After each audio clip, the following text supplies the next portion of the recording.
¿Qué tal? ¿Cómo le va? Aquí estamos como cada noche listos para compartir este último tramo del día. Hoy voy a charlar con Carlos Pauer, que ha escrito un libro tremendamente interesante, Dios siempre tendió redes. Alguien se pregunta, ¿redes para atrapar? ¿Redes para relacionarnos? Porque la palabra redes tiene lo de la red de pesca, pero también se utiliza mucho ahora como un elemento de relacionamiento entre muchas personas. Hoy se habla mucho de trabajar en red, se habla mucho de que la comunicación sea en red. Así que es un gusto recibir a Carlos Pauer. ¿Qué tal, Carlos? Muy bien, Juan Pablo. Qué gusto poder estar contigo en esta noche. ¿Vos dónde naciste? Yo nací en Buenos Aires, la ciudad de Buenos Aires, y viví siempre en Lanús, en la zona sur de Buenos Lanús. Aires. Made in Lanús. Made in Lanús, exactamente. El sur también existe. También existe. ¿Y de qué iglesia sos, Carlos? La iglesia de Lanús Este. Así he sido pastor durante 12 años. 12 años. ¿Y qué es esto de Dios siempre tendió redes? Después voy a presentar el libro, pero bueno. ¿Por qué se te ocurrió escribir este libro?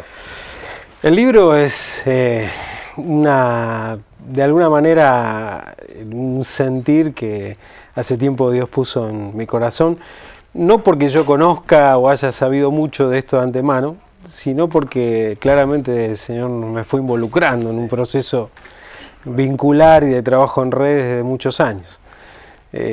Durante varios años estuve como responsable, como director del área de acción social de la Convención Bautista, y allí sorprendentemente el Señor fue llevándome a conocer lo que significa esto del trabajo en red, ¿no? Con el tiempo descubrí que era mucho más que simplemente contactos, vínculos o establecer tareas conjuntas, sino que realmente era una modalidad relacional que yo hoy en día estoy convencido es el paradigma relacional del reino de Dios, ¿no? Bueno, dijiste un montón de cosas acá, sí, que yo me habilitan a hacerte preguntas, ¿no? Número uno, ¿hay otra manera? ¿Qué otras maneras de comunicación hay? Porque vos decís comunicación en red y la gente dice, bueno, ¿cuáles las otras maneras? Y después mencionaste una palabra muy extraña, que es paradigma, que después me vas a tratar de explicar o definir, pues yo veo en el libro que la definís. ¿Qué otro tipo de comunicación hay? Como para poder entender lo de la comunicación en red, por lo opuesto, ¿no? Otros tipos de comunicación. Sí.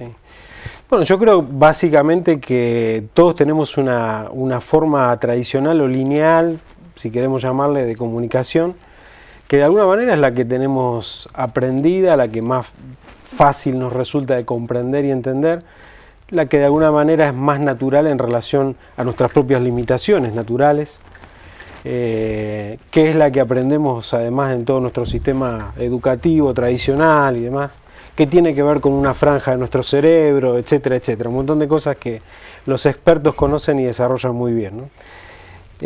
Cuando yo hablo de paradigma me refiero precisamente a que... No, para. Bueno. El método lineal, por ejemplo. Yo voy y le digo a la congregación, yo soy pastor igual que vos, ¿no? Sí. El domingo que viene el culto no va a ser a las 7, es a las 8. Sí. Punto. Eso es una comunicación lineal. Sí. Lineal. Porque nadie responde, nadie puede responder, no voy a aceptar que respondan. Es cuando decimos algo así, ¿no? Sí. El padre le dice al hijo, andate a dormir y no hay discusión, y el chico tiene que ir y bueno, suponiendo que sea así, que le obedece, se va a dormir, ¿no? La mujer le dice al marido, saca la basura, y el marido no tiene chance nada más que agarrar la bolsa y sacar la basura, sí, ¿no? Eso es comunicación lineal. Sí. ¿Hay otro tipo de comunicación? Sí. Dale. Bueno, yo en el libro utilizo 3 imágenes que quizás resuman o sintetizan de una manera muy sencilla. 3 imágenes visuales. A ver, ¿no? Dale. Yo imagino, por ejemplo, la imagen de las montañas o la cordillera. Cuando uno piensa en un enfoque, una visión lineal, lo que uno hace es ver exactamente lo que alcanza a ver nuestra mirada, nuestros ojos. De esa manera nosotros nos comunicamos, de esa manera nosotros planificamos, de esa manera elaboramos nuestros planes, proyectos, etcétera, todo lo que hacemos, ¿no? Hay un enfoque que es sola y única, exclusivamente, que es el de Dios, que es el panorama satelital. Cuando vos ves, podés ver todo absolutamente arriba, eso le corresponde solamente a Dios. Pero entre una y otra, Juan Pablo, está el enfoque que yo le llamo de la dimensión en red, o el tridimensional, que es cuando uno puede considerar no solamente la mirada que uno tiene, sino la que uno tiene junto con el otro y el otro y el otro y el otro, que en definitiva todos conformamos parte de esa mirada global que Dios tiene, y eso nos permite tener un enfoque intermedio, llamémosle, entre lo que es la gran mirada de Dios y lo que es nuestro enfoque. Esto hoy en día es muy fácil de comprender. Dicho hace muchos años atrás, esto hubiera parecido una locura. Hoy en día esto es muy fácil de comprender porque te lo revelan las propias redes sociales. Claro. Es decir, te muestran cómo a la vez puede haber comunicaciones en distintas direcciones, en distintos contextos, en distintos espacios geográficos, y todo, sin embargo, digamos, se vincula perfectamente. Claro, digamos, el WhatsApp, ¿no es cierto? Que es este invento maravilloso, realmente habría que darle el premio Nobel o el Oscar, no sé, al que se le ocurrió, que nos relaciona, especialmente no tanto cuando tenemos una comunicación lineal. Yo le mando un mensaje a mi señora, voy a llegar más tarde. Eso es lineal. Pero resulta que el WhatsApp nos permite tener grupos. Grupos serían redes. Entonces tengo un grupo con mi familia grande, después tengo un grupo con mi familia chica, ¿no? Y sabemos bien qué cosa comunicar en un lado y en otro. Bueno, pero nosotros no podemos tener un grupo en red. ¿Se imagina lo que sería si armáramos una red con todos los que nos llaman? Todos estarían llamando y todos sentiríamos el ruidito todo el tiempo y miraríamos. No, yo le escapo a los grupos también, le escapo. Pero es para entender el tema. De paso le doy los teléfonos, el 45686667, para que usted llama y alguien le atiende y me pase el mensaje, o el número celular el número de un teléfono celular, eso es 1160413585, que allí figura, aparece en la gráfica de la pantalla, y es donde los televidentes nos mandan WhatsApp. Y lo maravilloso de esto es que es gratis, es rápido, es imposible pensar que me comunico. Esta mañana mi hija, que está en Asia, me dice, ¿estás ahí, papá? Sí, ¿cómo te va? Estoy haciendo este trabajo. Y chateé con mi hija instantáneamente, gratis. Está del otro lado del mundo. Claro. Parece que era a las 8 de la noche para ir a mí a las 9 de la mañana. Eso es una red, ¿no? Ahora, usaste la palabra paradigma. ¿Por qué la usas tanto en el libro? Por lo menos en el primer capítulo. Porque paradigma es un modelo establecido que de alguna manera marca nuestras formas, en este caso de relacionarnos. El acento del libro está puesto en el tema de los vínculos y las relaciones.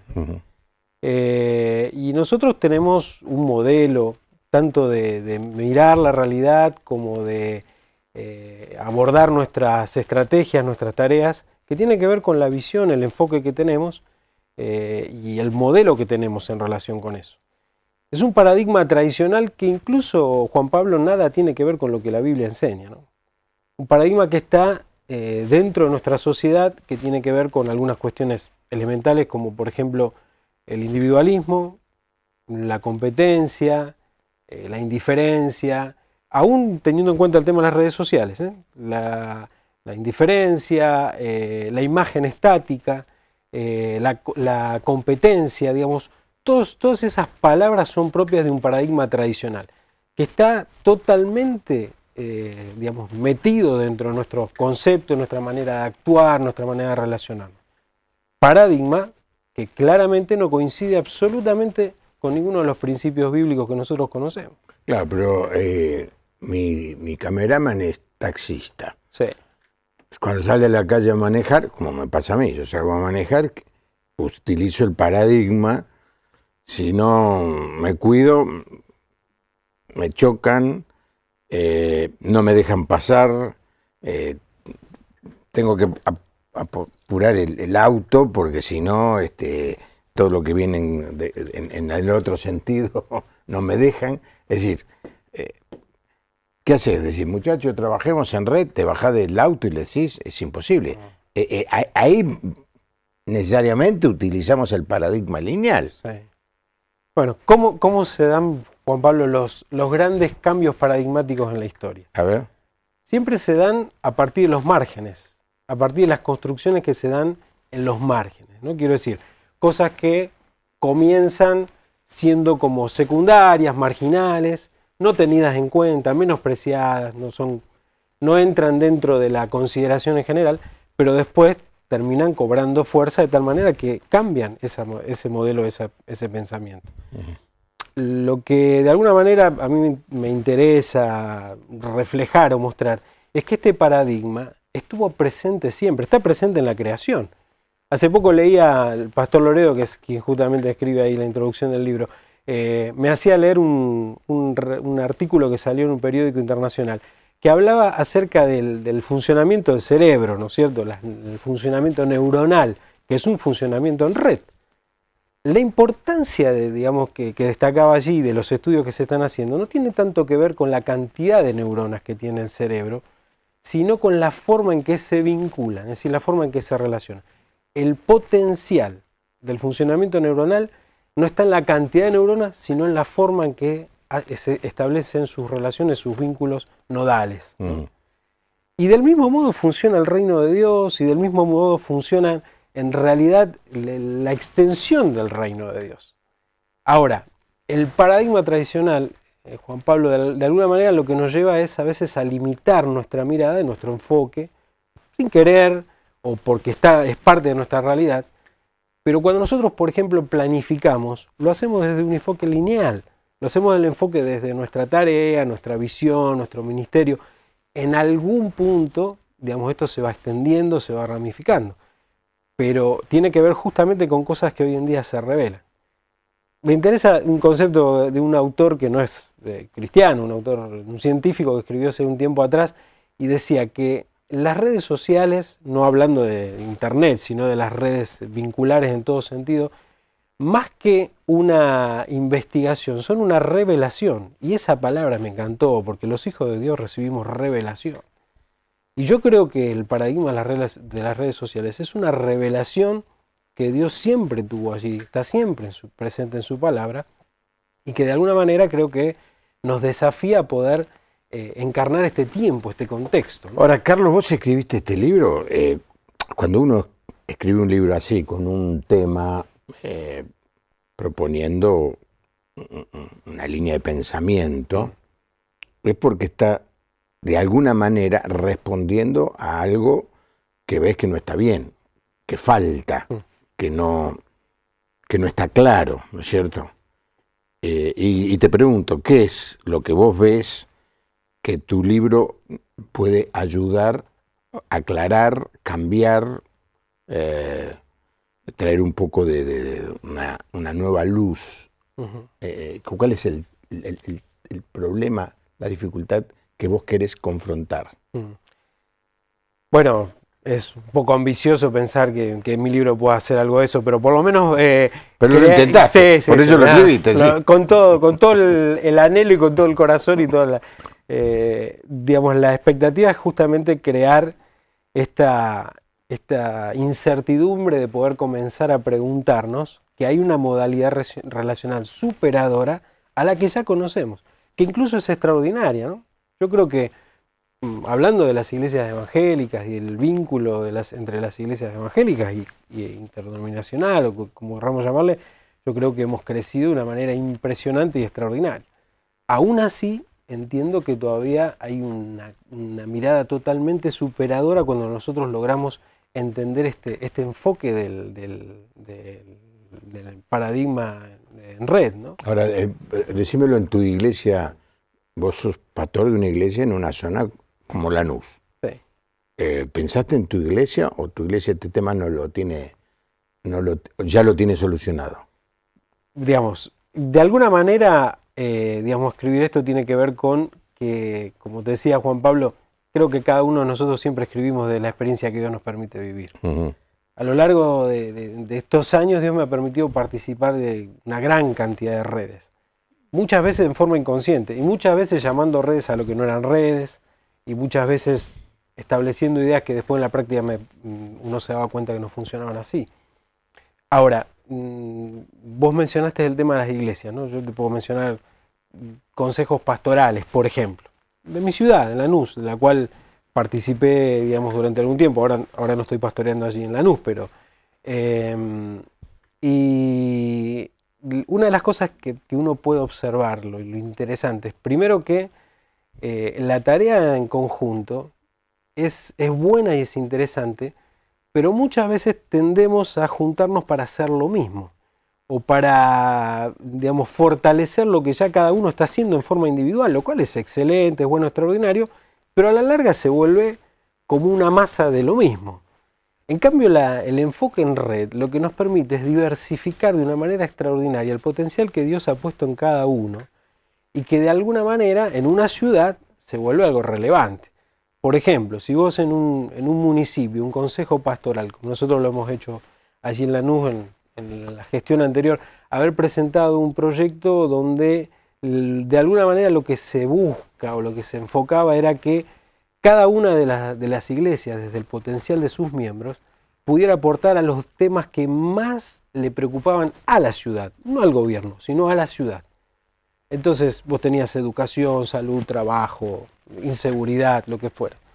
Cada una de nuestras iglesias tenía algún fuerte o algún miembro o algún hermano de la iglesia, no necesariamente el pastor, aunque el pastor fuera quien en definitiva lo movilizara y lo coordinara, que tenía alguna especialidad en el tema. Y conformar foros de esto realmente era un aporte tremendamente significativo para la ciudad, para el gobierno e incluso para la movilización de las iglesias en función de esa temática. Edith de San Isidro manda saludos, dice que comparte el tema de la comunicación. Gabriela de Liniers, muy bueno el programa.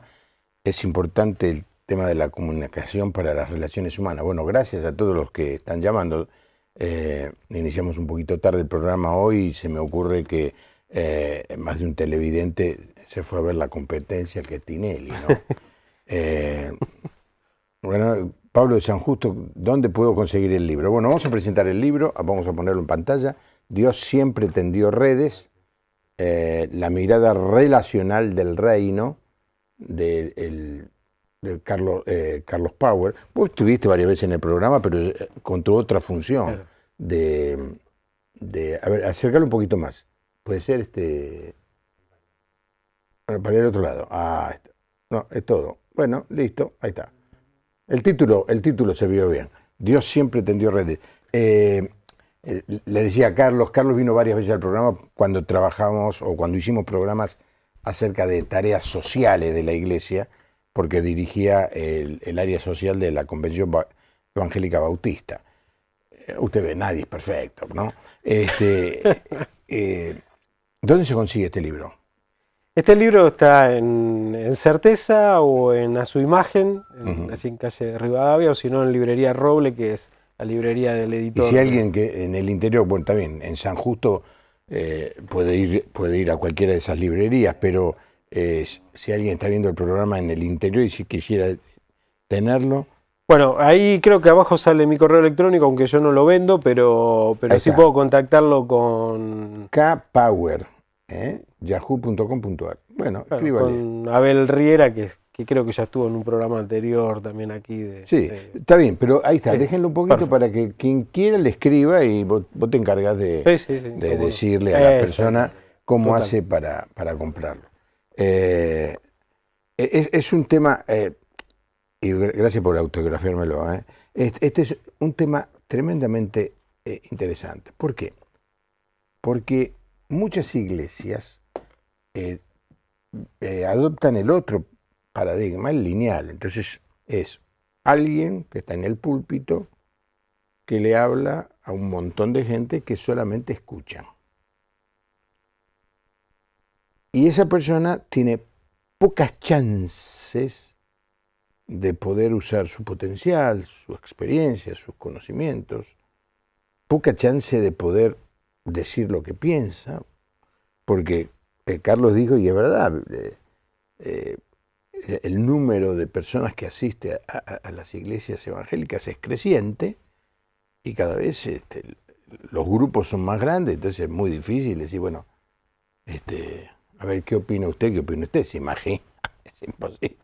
Es imposible. Es imposible aún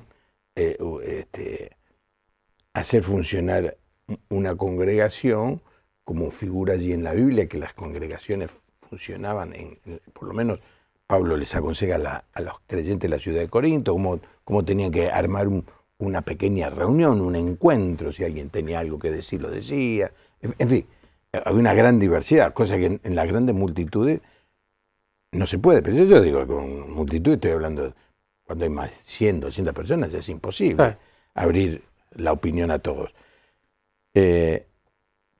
Por eso es un gran desafío para las personas y aún los líderes de estas grandes congregaciones, cómo buscar herramientas, espacios, lugares, ¿qué más decir? Programas que permitan que la gente pueda, como vos dijiste, expresar su potencial, ¿no?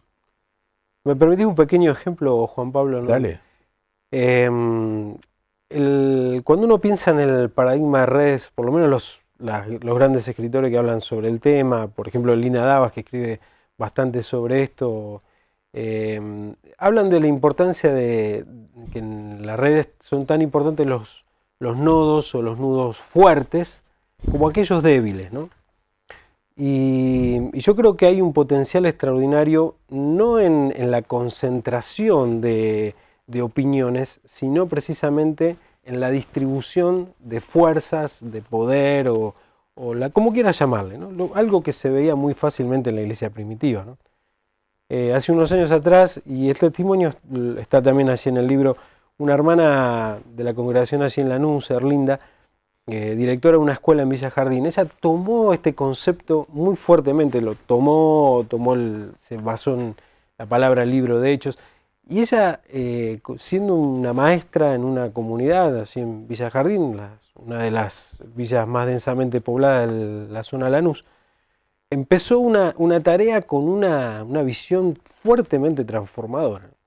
Primero convocó a los niños, les pidió que escribieran su sueño, todos escribieron un sueño, le llamaron el sueño de Juan. Ese sueño era muy básico, muy elemental. Querían una casa y un lugar donde jugar. En una villa donde todo estaba hacinado, era imposible pensar en esto, ¿no? Pero ella lo tomó como el sueño de Dios, lo empezó a compartir con las docentes, lo empezó a publicar, se armó una barrileteada en un lugar abandonado, que era una fábrica militar que hace muchos años estaba abandonada. ¿Montechingolo? No, en Montechingolo no, ahí está el viejo bueno, más allá, enfrente de Riachuelo. Sí. Bueno, la cuestión que con el tiempo se hizo una barrileteada con los padres, se empezó a hacer una movilización, empezó a convocar a todo el resto de las organizaciones en la ciudad, fuimos, oramos. Mi única intervención fue simplemente orar y compartirle la palabra que yo entendía cada vez que ella preguntaba de parte de Dios. Pero ella movilizó a toda una comunidad. Con el tiempo, digamos, primero el municipio, después fue invitada por la Corte Suprema porque había un juicio ahí en esa zona de que había que hacer cosas en relación al tema del Riachuelo. Fue convocada por Lorenzetti, fueron invitada a ella, los alumnos. Bueno, en síntesis, Dios completó ese sueño, hay fotos preciosas, extraordinarias, hay todo un complejo habitacional que se armó ahí, y la plaza, que se llama la Plaza de Juan, digamos que los chicos inauguraron hace poco tiempo atrás, estuvo la presidenta de la Nación, etcétera. ¿Qué quiero decir con esto, Juan Pablo? Yo creo que hay un potencial extraordinario, atómico, en la vida de cada creyente que se dispara cuando entiende que puede cumplir el propósito de Dios en su lugar, en el lugar donde Dios le coloca. Y que los nodos débiles son tan importantes como los fuertes, cuando están vinculados y cuando están relacionados. Solos, aislados, pierden su potencial. Qué bueno, qué buen ejemplo, ¿eh? Pregunta al invitado, ¿siempre un paradigma es reemplazado por otro paradigma? Federico de Morón. Mira qué pregunta. Bueno, no sé si soy un experto en paradigmas, pero creo que no hay manera de reemplazar un modelo si no es por otro. Claro. Generalmente... El no modelo ya es un modelo. Exactamente. Generalmente los modelos lo que hacen es, digamos, nos dan seguridad, porque nos permiten, es un margen que nos permite manejarnos durante siglos en una forma, en una concepción, en un sistema. Pero no hay manera de reemplazarlo si no es a partir de otro, ¿no? ¿Cierto? De otras concepciones que de alguna manera vienen a tocar, a veces a movilizar, a mover el piso e incluso a revolucionar un modelo que nosotros consideramos normal o natural, ¿no? Bueno, María de Merlo, muy interesante el programa, Dios los bendiga. Bueno, muchísimas gracias a todos los que llaman. Me hiciste acordar a un chico, mira, el otro día estoy tratando de arreglar mi biblioteca y voy a empezar a regalar libros porque ya no sabemos dónde ponerlos con mi señora. Y encontré revistas. Y encontré una revista que me impactó mucho, una revista americana que hablaba sobre la venta de esclavos en Sudán. Y un chico escuchó la historia de la venta de esclavos y él tenía 6, 7 años. Se puso a orar y fue al grado y le dijo a los compañeros si no podrían juntarse para liberar a una chica de Sudán, porque había escuchado que con $50 se podía liberar. Y él pensó, bueno, yo nunca tuve $50 en el bolsillo, pero no estoy tan lejos, porque a veces he tenido 5. Y empezó a hacer ese trabajo en el grado sin decirle a la maestra. Pero la maestra un día dice, ¿qué están haciendo? No, porque no me acuerdo el nombre, ¿no? Walter vino y nos contó y estamos ahora, todos vamos a juntar, vamos a vender naranjada en el partido de béisbol. Estoy hablando de Estados Unidos, ¿no? ¿Y por qué van a hacer eso?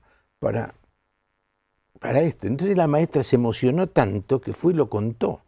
Y los maestros lo contaron, entonces todos los pibes ahora se sumaron. La inquietud de un chico de 5 o 6 años que dice, bueno, a ver, ¿qué puedo hacer? ¿No? ¿Qué puedo hacer? Que es un poco lo que le pasó a ese chico que fue con 5 panes y 2 peces, y si se los comía, tenía todo el derecho, pero los compartió y se armó una red de bendición allí, ¿no es cierto? ¿Me permite aportar algo más, sí, Juan Pablo, a lo que estás diciendo? El invitado. No, porque pensando en esto que vos estás diciendo, ¿no? Yo creo que el liderazgo, incluso el concepto de liderazgo, en un paradigma de redes, también se vuelve significativamente distinto. El liderazgo más significativo en un paradigma de redes no es el del que está al frente o la persona, digamos, la cabeza, si le llamáramos así, sino es aquel que en los medios tecnológicos se llama hubs, es decir, el conector, el que vincula, el que tiene la capacidad de vincular más cantidad de relaciones, recursos, posibilidades, potencialidades. Y cuando nosotros entramos en esa dimensión, nos volvemos verdaderos líderes del reino de Dios. Cuando permitime usar tu programa como un ejemplo. Por aquí pasan han pasado en estos años cientos de personas que uno sabe, conoce, digamos que a cuales vos les has dado la oportunidad, como a mí hoy, de compartir una idea. Ahora, ese nexo, esa vinculación, es un potencial extraordinario. Hoy en día las grandes revoluciones que se están dando en la humanidad, la movilización, por ejemplo, más importante que se dio en la humanidad en los últimos años. La primavera árabe. Exactamente. Claro. No hubo una cara visible, no hubo una persona que uno pueda adjudicárselo, se dio a través de las redes sociales. Ahora, las redes sociales, desde mi punto de vista, Internet, son solamente una forma de visualizar, de revelar algo que Dios ya tiene establecido desde hace mucho tiempo. Bueno, vos sabés que me viene bien esta charla, Carlos, porque justamente yo he tratado últimamente en algunos ámbitos en donde he figurado como líder, de pasar a esta relación horizontal, ¿no? Dejar de ser la cabeza y bajar línea para que todo el mundo haga lo que nosotros pensamos, pero me encuentro una fuerte resistencia. Y la fuerte resistencia hasta tiene a justificativos teológicos, ¿viste? Bueno, hemos sido llamados, somos los ungidos, Dios nos ha revelado a nosotros, y con ese tipo de argumento, entonces me considero más que vos, y ahora te digo, Carlos, lo que vos tenés que hacer. He salido de algunos ámbitos, espero que mis amigos que saben de qué estoy hablando no se enojen, justamente porque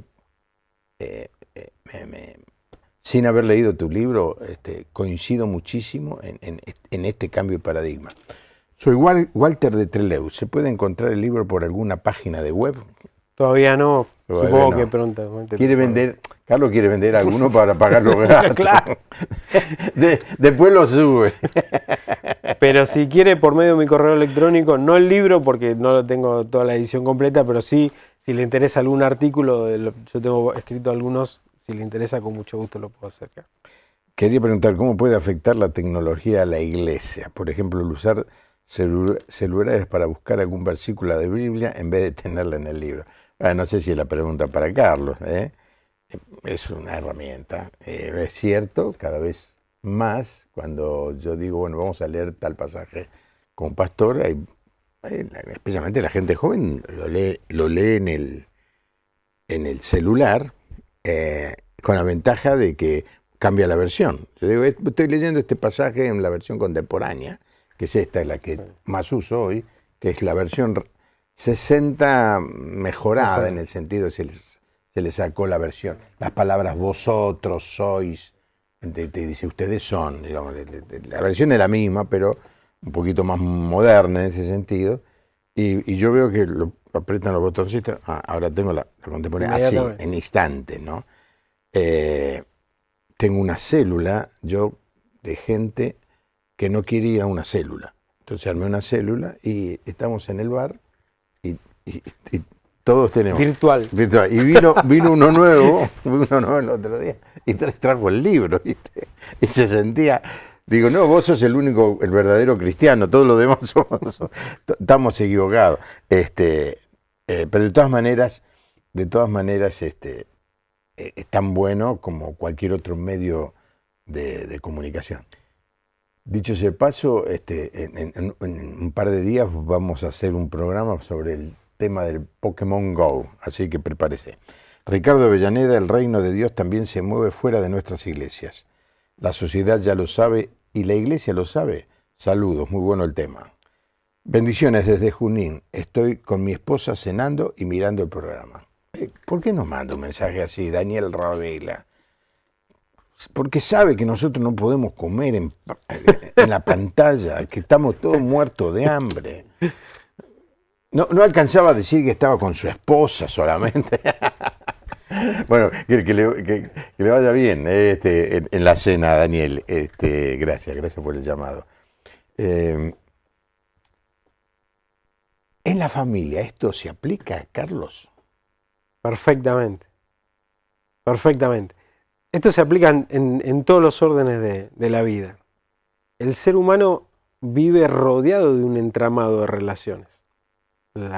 El entramado más importante es el entramado familiar.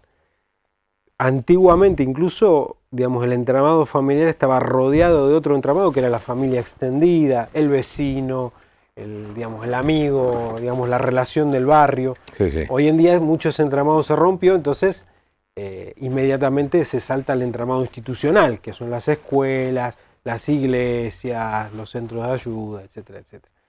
Pero la familia es entramado por naturaleza. De hecho, cuando vos encontrás una persona con una necesidad, un problema, un conflicto, una persona con una adicción, una de las cosas más interesantes es poder descubrir cuál es el entramado que lo rodea para poder ver cuál es el entramado que lo ayudaría a poder salir de esa relación. Todo se basa en entramado de relaciones.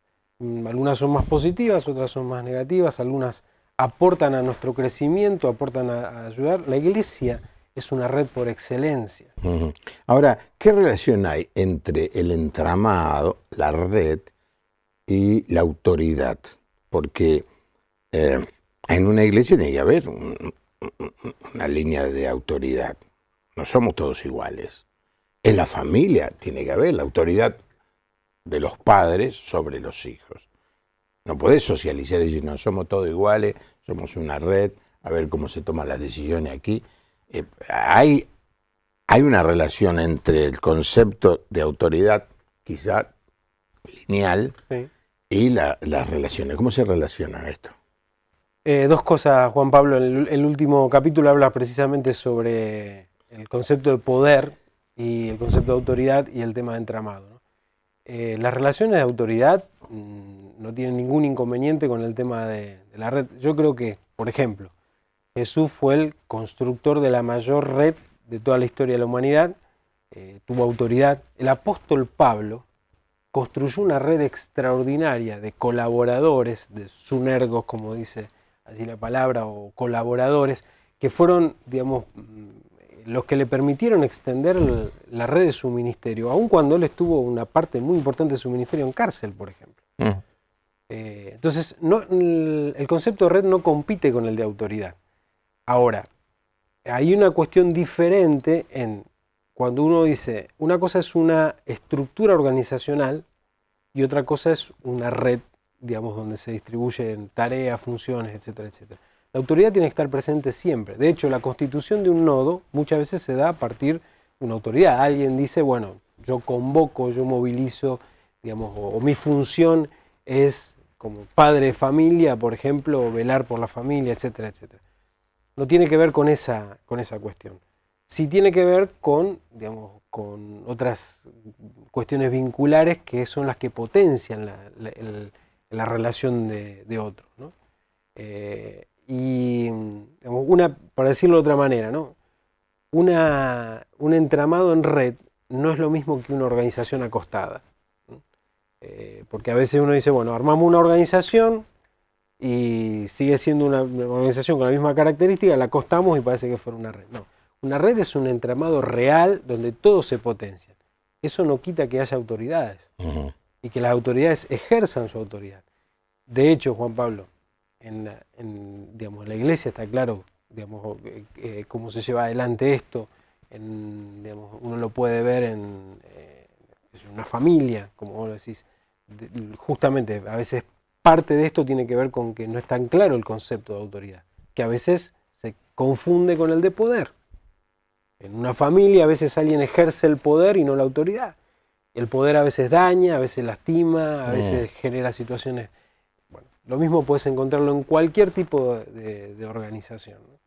En realidad la autoridad lo que hace es justamente facilitar que todos se desarrollen y crezcan. Claro, lo que pasa a muchas personas que están en autoridad, que cuando ven que se les amenaza su autoridad o su poder, lo que hacen es cortar el crecimiento o el desarrollo de las redes, porque claro, se sientan intimidados de un nuevo estilo de trabajo, ¿viste? Esto es muy evidente en muchos grupos. Yo conozco hasta congregaciones que empezaron a desarrollarse, que la gente fue tomando iniciativas, empezaron a hacer cosas y el pastor se sintió intimidado y empezó, no, esto no, esto no, esto no, esto no, por miedo a perder su posición, cuando lo que iba a suceder es que su autoridad iba a crecer al potenciarse el valor de cada uno de los miembros, ¿no? Pero hay mucho temor. ¿Hablas del temor a la red? Hablo en algún aspecto cuando hablo acerca de lo que significa la indiferencia. La indiferencia es el temor a la diferencia, en realidad. El temor a la diferencia nos hace, digamos, mantener distancia de todo aquello que pueda generar algún tipo de ruido a lo que yo creo ser o lo que yo entiendo ser, ¿no? En realidad, cuanto uno más se atreve a la diferencia, cuando uno más se atreve justamente a que surjan cosas distintas, sin perder el lugar que Dios nos ha dado, uno descubre que la identidad se fortalece. Yo creo que esto sucede, Juan Pablo, con con un pastor que tiene experiencia y que tiene tiempo que lleva adelante una congregación, sabe que su identidad no se fortalece por cuanto más grite o diga determinadas cosas, sino por cuanta más capacidad tenga justamente de que los demás puedan entender, digamos, su función, su tarea y que puedan ver potencial a de ellos, ¿no? Lo mismo sucede en el concepto de red. Sí, lo cierto, Carlos, que mucha gente va a la iglesia y siendo miembro, prefiere el método tradicional porque es más cómodo. Porque no tiene que hacer nada, es un espectador. El pastor le dice lo que tiene que hacer, y lo hace si quiere o no lo hace, pero no se involucra, no saca a relucir todo su potencial, ¿no? Lo que digo, Juan Pablo, es que estamos en un problema porque creo que nosotros tenemos que saber leer el contexto. Si hay una cosa que Jesús le reclamó, le criticó, entre otras, a los fariseos, es que sabían interpretar la señal del tiempo, si iba a llover o no, pero no sabían leer las señales de los tiempos espirituales que estaban viviendo.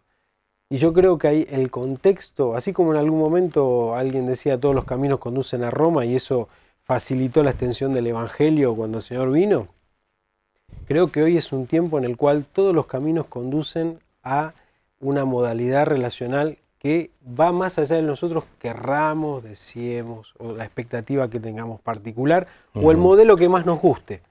Digamos, hay un contexto que de alguna manera nos muestra que Dios se mueve. Y probablemente, sin querer ser escatológico, porque no lo puedo manejar muy bien, pero probablemente sea el contexto que más se asemeje a la segunda venida del Señor. Dios siempre tendió redes. Este es el libro de mi invitado Carlos Pauer en esta noche, y creo que deja mucho para pensar. Y esto es este pensamiento de cambiar nuestra manera de pensar es muy valorado, ¿no? Ojalá que este programa todas las noches produzca esta posibilidad de que la gente piense en algo diferente, ¿no? Si seguimos haciendo lo mismo que estamos ahora, dijo Einstein, creo, vamos a tener los mismos resultados. Pero ¿qué pasaría si nos animamos, nos desafiamos a explotar de alguna manera, ¿no? Ana Rosa de Rosario, ¿qué es esto de Pokémon en las redes sociales? Bueno, vamos a hacer en un par de días un programa sobre Pokémon. ¿Qué te parece? Pokémon Go. Qué lío, ¿eh? No sé qué es. No sé qué. Lo escuché, todavía no vi nunca un caso. Vamos a ver en un par de días. Vamos a traer gente que está a favor y en contra. Ay. Gracias, Carlos. Muchas gracias a vos, Juan Pablo. ¿No haces más trabajo social ahora? Sí, bueno, ahora estoy con una tarea en la Convención Bautista, en la Secretaría Ejecutiva. Vos sos el secretario ejecutivo. Sí. Trabajando junto con Jorge. Así que, pero bueno, mi involucramiento, sigo, digamos, de alguna manera. Sos el jefe ahora del otro. Pongámosle así. Así que bueno, pero en el seminario estamos con la Tecnicatura en Trabajo Social, que es la carrera nueva que comenzamos también, y así estoy como coordinador de la Qué bueno. Gracias, Carlos. Gracias. Espero que le haya gustado el programa. Nos encontramos aquí como cada noche a las 10, porque hacemos desde Buenos Aires para Canal Luz esto que llamamos La Puerta Abierta.